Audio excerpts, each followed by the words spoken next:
Good afternoon, everyone, and welcome to Texas Book Chat Live. Thank you to everyone for attending today. I'm delighted to introduce author Dave Dalton Thomas, who's joining us today. A little bit about Dave. He's attended nearly every Willie Nelson 4th of July picnic since 1995, and for the last 20 years, he's researched the history of the picnic. Dave is a former journalist for the Austin American-Statesman, and his writing has also appeared in Texas Highways, The Daily Beast, CNN.com, and other publications. Please join me in welcoming Dave. Thank you.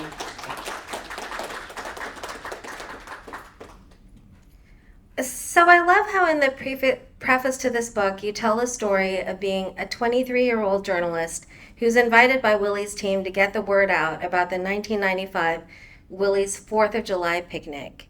Can you share that story with our audience today and tell us how that led to a lifelong love of Willie Nelson's music? All right. I was a Willie fan before this happened. My parents were not big into music, but what we did play was at our house growing up was Willie and Waylon and Merle Haggard. You know, of course, as a young teenager, I rebelled and listened to heavy metal music as a teenager. I remember buying a Motley Crue album and my mom just looking at it and saying, "Don't let your dad see this." But I came back in a big way to country music, and especially the kind of country music that Willie, was a part of in the 1970s. When I was a 23-year-old copy editor in San Angelo, Texas, working for the San Angelo Standard-Times, I started hanging out down in Lukenbach because San Angelo did not offer a lot of entertainment on my days off, which were Monday and Tuesday. And again, being a copy editor on the bottom rung there. So I started hanging out in Lukenbach, kind of getting my advanced education in Texas music history, listening to the old men tell me, what I didn't know, which was everything. And I was there at the bar one day, drinking a beer, and the phone rang. And the bartender handed it to me, and it was the Lukenbach management. And they said, come on up the road to this bed and breakfast. We've got some people you need to meet. And, this happened from time to time. I was a journalist, was a copy editor, but as far as they were concerned, I worked for a newspaper. I must be a reporter. And so I went up there and expecting it, to be, somebody. But there were three guys there who worked for Willie Nelson. And big, burly, bearded men, very gruff and rough looking. And they told me, well, we've just made a deal to bring back Willie Nelson's 4th of July picnic. And we're going to hold it right here at Lukenbach. And they said, do you want to get the word out? Again, I'm a copy editor. I don't write for a living. I barely knew what the 4th of July picnic was. I knew when the 4th of July was. I knew who Willie was. I knew where Lukenbach was. That's pretty much all I knew. But I said, heck yeah, man, I'm all over it. I kind of went back to San Angelo and went to the Greene County Library to look up Willie's picnic, because that's what you did in the Precambrian, pre-Google days. And I convinced the editor to let me write a story, and they put it on the front page. And next thing you know, Austin American-Statesman is quoting us in their story. And I'm telling the editor, I told you that was a big deal. But I became obsessed with it. I basically took ownership of this story, and every day off I had between then and the 4th of July, I was just down in Lukenbach, watching them set up, getting to know the roadies, getting to know all the people down there, interviewing the locals. I was just obsessed with it, And the Standard-Times did not care if I was playing reporter, as long as they didn't have to pay me any extra, which they didn't, of course. And the picnic went off, and I just stuck with it. So That's amazing. That's how that happened. So this book is a true labor of love. You interviewed 117 people. You wrote about how, in a way, it was fortunate that you were approaching people during the COVID pandemic, since many of the musicians were not on the road, they were home and available for you to talk to. So, what were some of the most memorable moments during those interviews? Many of the best interviews were not with musicians, but with people surrounding Willie and folks like that. My favorite was with Connie Nelson, who was Willie's third wife. And, when you're on the phone with Connie Nelson and she calls you sweetheart, you just kind of melt a little bit because she's a very nice person. And as you might imagine, she knew everything. And she told me quite a bit. She told me about how she would take her young girls, Paula and Amy Nelson, when Willie was playing these state fairs, and they'd go out and enjoy the state fairs, and nobody would mess with them because, of course, they had two Hells Angels following them around the whole time. And she said, well, the girls got to enjoy them, and nobody gave us any problems. But she, told the story, behind the scenes, so was able to provide some insight into what Willie was thinking during these events. Author Joe Nick Potosky, talking to him, I interviewed him several times. He wrote the foreword for my book. I tried not to rely upon him too much because talking to him felt like cheating. He would say so much good stuff so quickly that you just had to record it and decide, okay, I can use this, and but I didn't want to feel like I was leaning on him to too much. But he was very helpful and very encouraging. The former sheriff of Gillespie County, who oversaw the law enforcement at the Lukenbach picnic in 1995, much to my surprise, he was still alive and was eager to talk to me. As it turns out, he basically signed off on the picnic because Ray Price was going to be there, and he was a big Ray Price fan. And I asked him how it went. And, was he pleased? He said, oh, Ray, he was pretty dadgum good. It's kind of odd to see a very German man speaking with a Southern drawl, but that's the way it went. When I started on a new chapter, I would go through all the media coverage and pick out names and then try to find if I could, get somebody who was still alive. And it turns out Mike Benestante, who helped Dar Jamel put on the 1976 picnic in Gonzales, was not only still alive, he had a website with his, email address on there. It was about the luckiest thing I could have come across. That's probably, the most important chapter in the book, because so much of that had never been written about. And he was extremely forthcoming about what they went through in order to put on the picnic and the chaos that happened there. That said, I love talking to some of the musicians. I didn't get to speak to as many musicians as I wanted to, but singer-songwriter Lee Clayton found out I'm a Billy Joe Shaver fan and told me, about 20 minutes worth of Billy Joe Shaver stories, some of which I was able to include in the book, and some of which will probably never be repeated. Delbert McClinton, great guy, very poetic in his choice of language. Jesse Dayton told me about how he showed up at Lukenbach in 1995 and Billy Joe Shaver got him stoned before he went on stage. He said, man, I wish I hadn't done that. And finally, Joe Ely, after I talked to him a couple of times, he sent me text messages for a little while, and I cannot tell you why it's so cool to get a text message from Joe Ely, but it is, I promise you. So those were some of the highlights. Yeah, and if you if you guys read the book, there's a lot of just amazing stories, and the depth of it is pretty incredible. So how did you decide on the structure of the book? How the book is structured is it focuses on a concert in a particular decade and with kind of a longer description, and then there's shorter summaries of the other concerts in that decade. A big part of deciding on the structure was that I wanted to cover the entirety of the picnic. A lot of Willie Nelson biographies, they get up to and a little bit past the 1991 tax troubles. And then they slide off until, he lived happily ever after territory. Which makes sense because all the drama happened before then. And since then, he's just been Willie, been a superstar.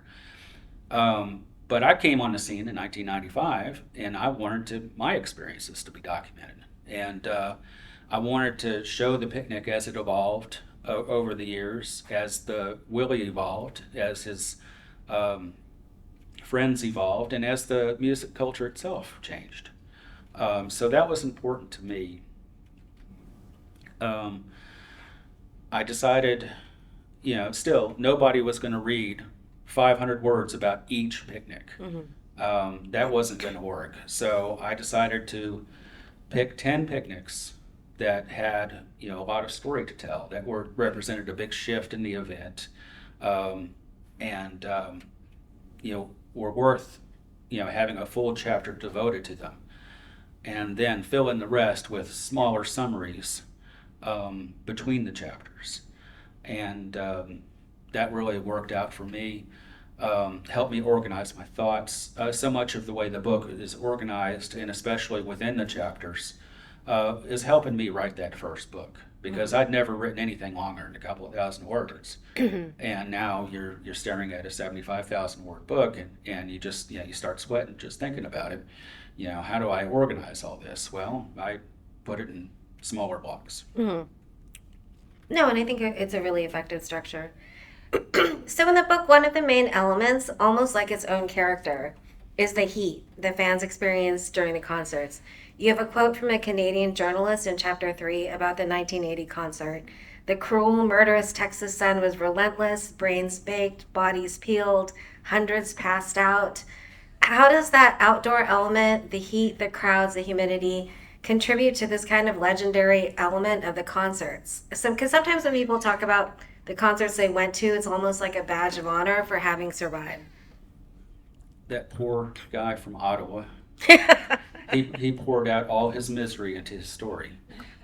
You can tell how terrible he thought it all was. Who here has been to a Willie Nelson 4th of July picnic? Anybody? All right, we got one. Okay. He photographed some of them, so. Excellent. Yeah. Excellent. Don't feel bad if you haven't. I want to tell a small story, because it's one of my better stories, before I get to the meat of this thing. Just kind of illustrate how different people think about the picnic. In 2003, I got married to my wife Shannon, and a couple of months later, it was the 4th of July, and we went to the 4th of July picnic near Spicewood. And of course, we hadn't been there long before I realized that she was pretty uncomfortable with the whole thing. And we just stayed, 4, 5, 6 hours, and we left. I figured, well, I'm married now. There's compromises. You got to do this sort of thing. I did stay to see Willie and everything, and I was trying to be brave about it. Well, by the next year, she had realized how much it meant to me, how big a fan I was. So when they said the picnic was going to be at the Fort Worth Stockyards in 2004, she was the first person to say, we're going to go, and we're going to do it the way you want to do it. And so we went. I mean, we got there when the gates opened, and we stayed there all day long in the sun, in the heat. We stayed until Willie played his last song. And it was terribly crowded that year, and people were getting fist fights over who stepped on whose blanket, and you could barely get to the bathroom, and you could barely get to go get a beer, and people were booing Chris Christopherson for doing anti-war songs, and the comedians that were there at the show. My wife didn't think much of those guys. I was having a great time. It was great. It was hot, and it was rowdy, but she stuck with it. And we did the whole thing. And the next day, we're driving back to Austin, and we get outside of Waco and get to one of those traffic jams where you just stop on the highway for about an hour. And then after that, the truck's air conditioning died. Oh no! And she looks over at me real slowly.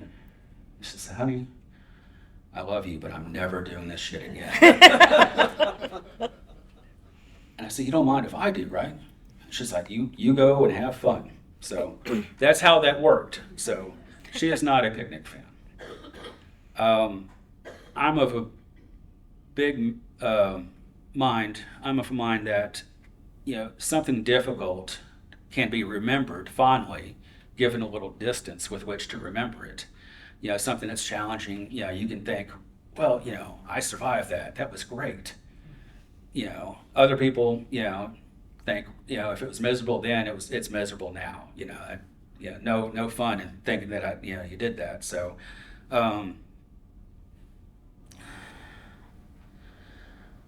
It's different today, as far as the heat goes. The people today, as opposed to the folks in the 70s, didn't grow up, playing outside, didn't grow up, staying outside in the summer all day long. They've gone from 65-degree building to 65-degree building all summer long, and a lot of people struggle with the heat today. That doesn't mean that there's some office workers who, you'll see it every year, 2,000 teens at the racetrack. Some guy'd come out there and he'd, take his shirt off and show his pasty body to the world and decide that he could sit out there at Willie's picnic and drink beer all day long. And within 3 or 4 hours, the EMTs would come pick up his body, and the show would go on. So I think the heat and the outdoor part of it is very much a part of it, or at least was. These events at the newer venues are definitely more tame. Well, that's kind of a little bit leading to my next question, which is, compared to the picnics of the 70s, today's events are much safer, they're more controlled, there's security, more bathrooms, lots of water, emergency services. Do you think the picnics lost a little of their magic along the way now that they're sort of cleaner and safer, or is it just a more accessible experience now for everyone? It's both, actually. I think it can't be the same. Right. You can't have that level of chaos and safety concerns and lack of water and sanitary facilities. I mean, the lawsuits would be incredible. That just would not work in any means, and I can't believe it worked in the 1970s. So that couldn't possibly be repeated. They had some challenges at the 2010 picnic in the backyard with overcrowding, and the bathrooms were overrun, and boy, people were unhappy about that. Nobody, who suffered through that is, somebody a parent with kids or, whatever, is thinking back on that saying, wow, that was fun. No, they were unhappy. I think the Fort Worth picnics provided a kind of a last gasp, best of both worlds. The picnics were held out in the field. It was dusty. It was hot. It was crowded. But if you wanted to, you could go inside Billy Bob's and sit in the shade, and cool off. You could leave the place and go to a restaurant and eat something that wasn't an $8 corn dog. And cool off. You could go back to your hotel and change clothes. So you got the experience that you wanted. If you wanted to, go see a couple of acts and then go back to your hotel and take a nap and then come back for the headliners, you could do that. If you wanted to pretend like it was 1976 and stand in front of the stage all day, you could do that too. But still, it's a good thing that the show's evolved. I mean, it's a good thing that, you don't have to squat in the bushes to go to the bathroom. It's a good thing that you're not going to dehydrate and pass out. Those are good things. And I think the thing about the picnic is it carries its own legend with it. So even if you're sitting in a VIP box having people bring you drinks, at the picnic and at the soccer stadium, you can still feel like you're connected to those wild days a little bit. Just a little. Just a little bit. Yes. Can you share about your experience interviewing Tim O'Connor before he passed away? For our audience, Tim was a legendary music promoter in Austin, and I know that he spent a lot of time with you sharing information for your book, even though he knew that he probably wouldn't live long enough to be able to read the book. And I'm sure that was a really poignant experience for you. It was, very much so. When I wrote the book, I very much had a deadline. I would research and do interviews for a month, and then write for a month, and I do that for each chapter. And so if I couldn't get a hold of somebody for a specific chapter, after a couple of tries, I just moved on. But Tim was the exception. I kept trying. I finally got his phone number from a guy, and I called and I texted and I called and I texted. And I later found out that he was not avoiding me. He was just dying of cancer. Um, and he worked for Willie in the 1970s, but he also built his own music empire here in Austin. Through various venues here in Austin and in the Bee Cave with the backyard. And he very much had a reputation as being a gruff, ornery sort of fella. And he definitely was that way with me at first on the phone when I got in touch with him. But I managed to convince him that I was very serious about this and that I was very knowledgeable about the picnic. And I know he dealt with a lot of journalists who had no idea what they were talking about. But I told him, so look, I've been to 20 some odd picnics. I've read all this stuff, and I think somewhere along the way he decided that this was an opportunity for him to have part of his story told and be a part of the telling of it. And he invited me to come out to his ranch, way out in the country, and I'd go and I'd visit with him for 2 or 3 hours at a time until he was just too tired to continue. And I wasn't pressing him. I'd tell him, like, I can come back another time. Now he wanted to talk until he couldn't. Yeah. He'd have a bad turn and go to the hospital and came out, and we'd talk again. Sometimes he'd text me, but most of all, he just wanted to wait until we could sit face to face so he could make sure that his message was getting across. Wow. And he called me in early summer of 2021 from his hospice bed. Oh my gosh. And, I was definitely, of all the people that he'd met and all the things that he'd done, the fact that he'd, spend some of that remaining time to talk to me for a few minutes was, very, I guess the phrase they use is it's very humbling, to think that he's going to share that with me. But I'm very thankful. He definitely is the backbone of the book. He gave the book authority that I couldn't give it. Yeah. His cooperation and the things that he confirmed and told me about was, I'm very grateful for that. Yeah. Wow. Thank you for sharing that with us.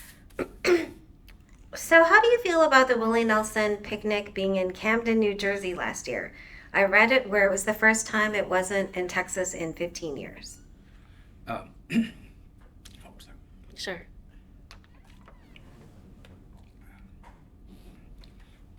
My contract writer actually called for a 6-pack of Tall Boys. But the state wasn't going to go for that. So, like I said, you got to make compromises. I wasn't surprised by the picnic being in New Jersey this past July. When they first released the schedule for the Outlaw Music Festival, I think it was called, that Willie was part of during the summer. I looked, based on experience, I looked for the picnic gap in that, that show. And when I saw that he was going to be in the Northeast on July 2nd, and he was going to be in the Northeast on July 6th, it's a pretty good guess that 91-year-old Willie is not going to run down to Texas for a picnic on July 4th. Yeah. And so, I wasn't surprised when they announced that the picnic was going to be up there in the Northeast. And to tell the truth, given Willie's age and the Texas heat, I'd be surprised if he does any more July shows in Texas. But you never know what they might be able to pull off. I do know at the last show at the soccer stadium in 2023 that they had an air conditioning unit, set up on stage where it was blowing cold air on him. So I guess that's the sort of thing you got to do. A lot of people said, wouldn't it be great if you could go to the picnic and sell your book there? But by this point, I'd already gotten a pretty good education on, the business of that sort of thing, of festivals and what have you. I knew that, the vendor fees and the expenses involved in that would just be, way more than I could afford. So I knew that was never going to happen. And it would just obliterate any sort of, money that I made. Writing the book for Texas A&M University Press, the academic publishers pretty much make sure that you're not in it for the money. So, but the key thing is I was just disappointed that I had written this book and then I couldn't afford to go to the next picnic because it was in New Jersey. Oh. I had to tell people that Yeah. over and over and over again. So on July 4th this year, I was not really fun to be around. I was pretty morose about that. Wow. But that's the way it goes. We'll see what happens next year. Well, maybe he'll come back to Austin. So please tell us about your collection of Willie memorabilia and the pieces that you brought for us to see here today. Digging into the history of the picnic, the most fun part was scouring eBay for picnic ephemera, paper items related to the picnic. Quickly, I decided that I needed all the posters, all the passes, all the tickets, all the programs, all the news releases, all the photos, anything that I could get my hands on.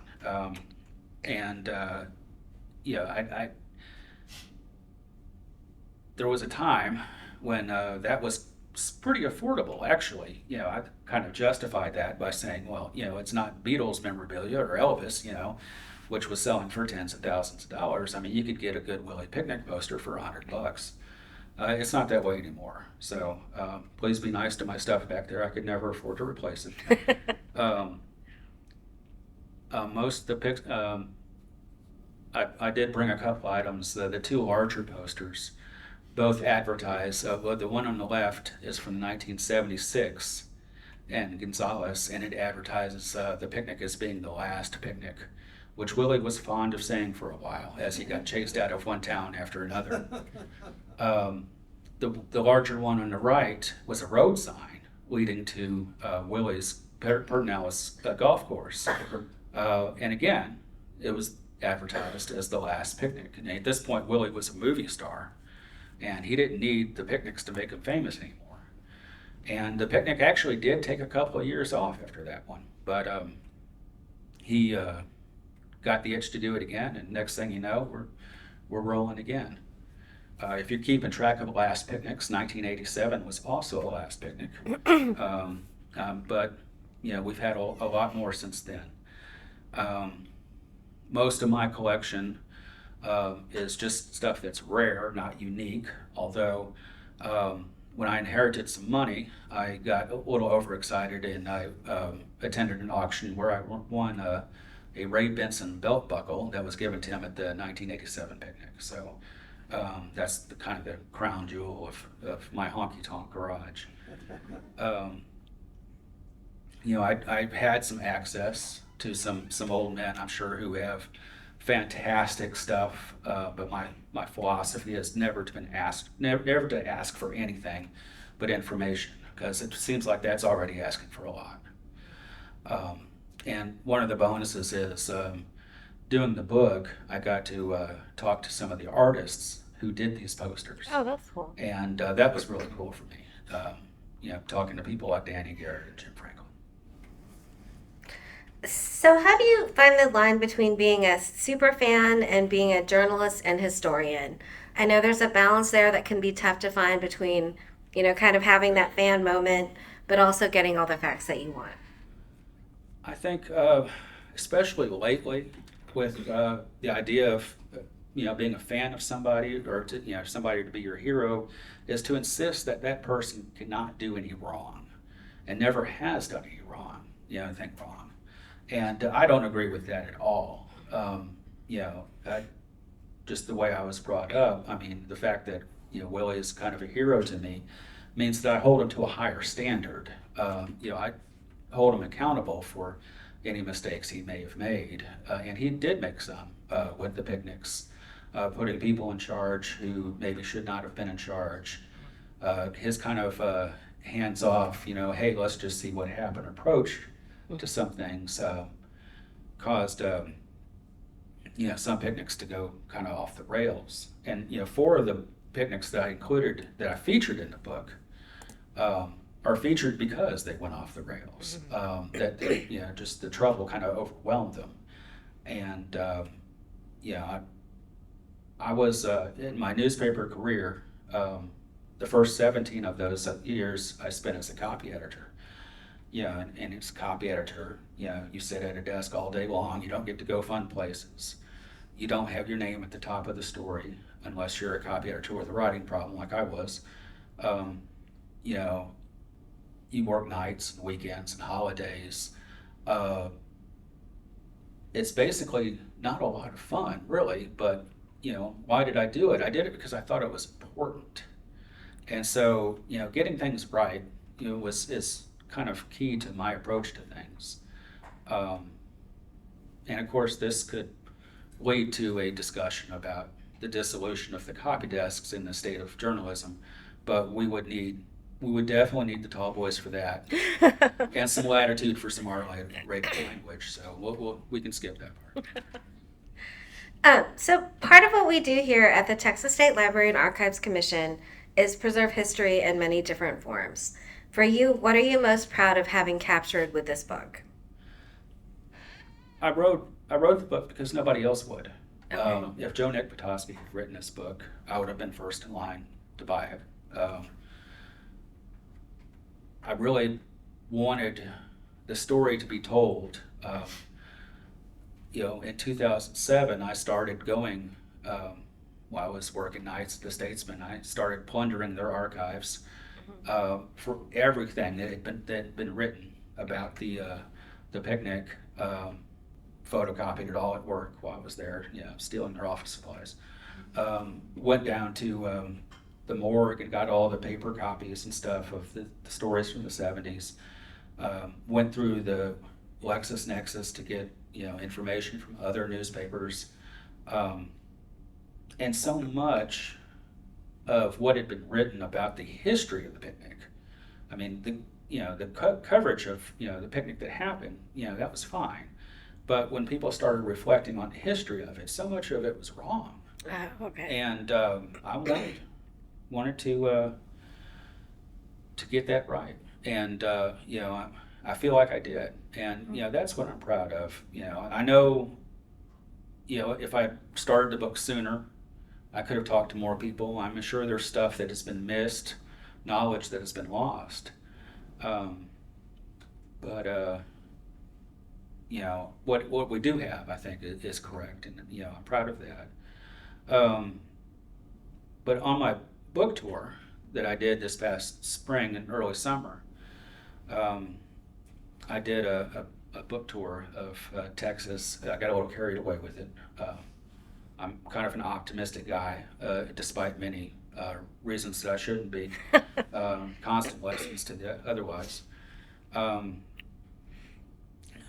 And I decided to go to these bars in addition to bookstores because I just thought people would say, wow, a Willie Nelson picnic book. And they, flocked to me and buy hundreds of copies, and they didn't.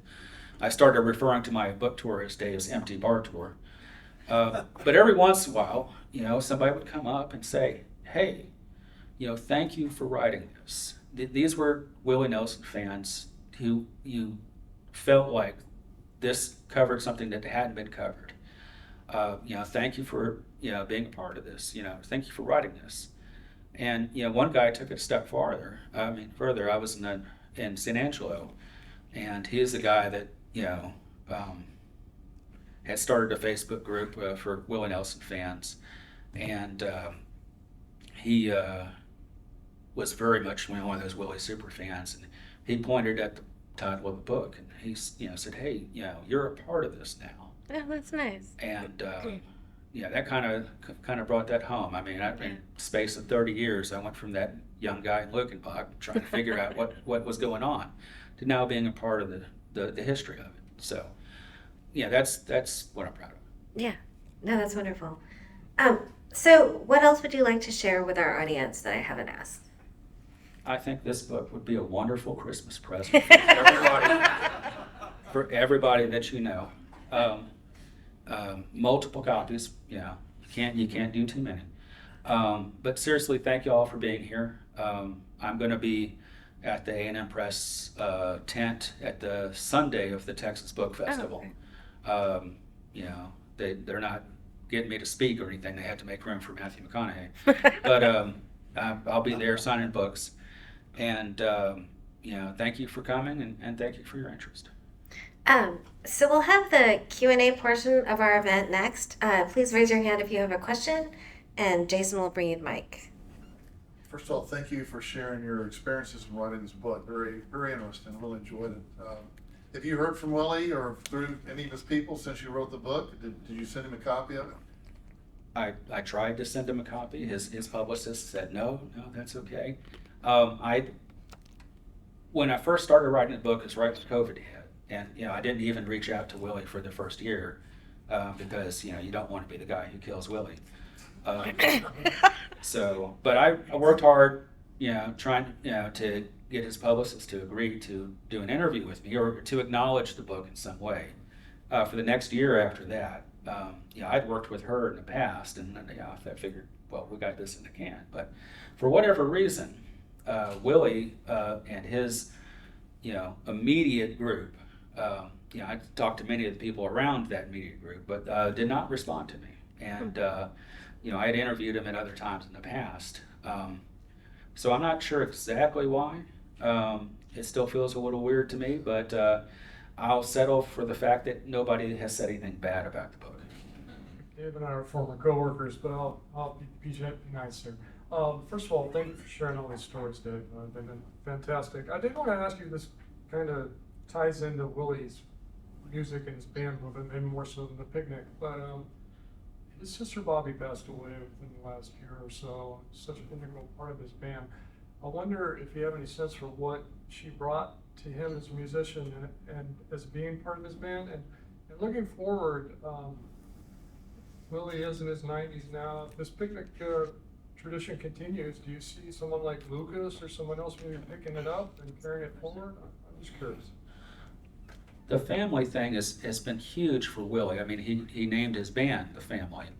And of course, having Sister Bobby there, it was kind of a bedrock for him. And he definitely struggled to address that.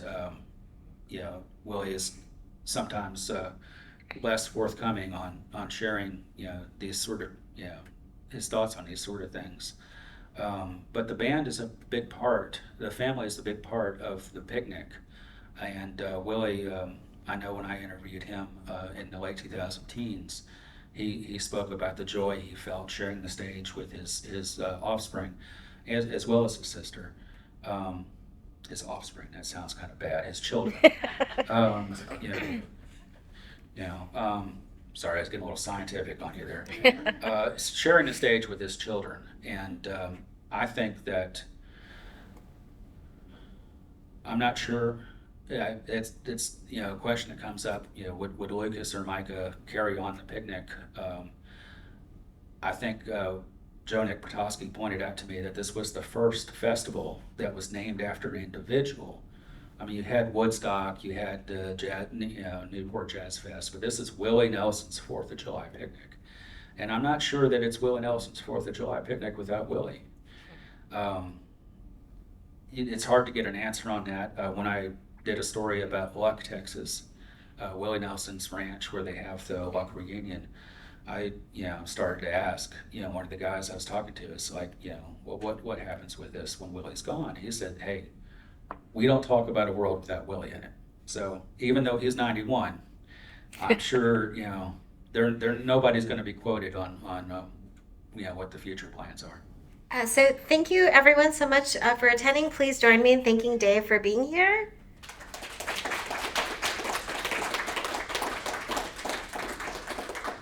If you have a book to sign, please line up here. And if you'd like to take a closer look at the Willie items we have on display, you're welcome to do that now. And thank you so much for being here. Thank you. Thank you for having me.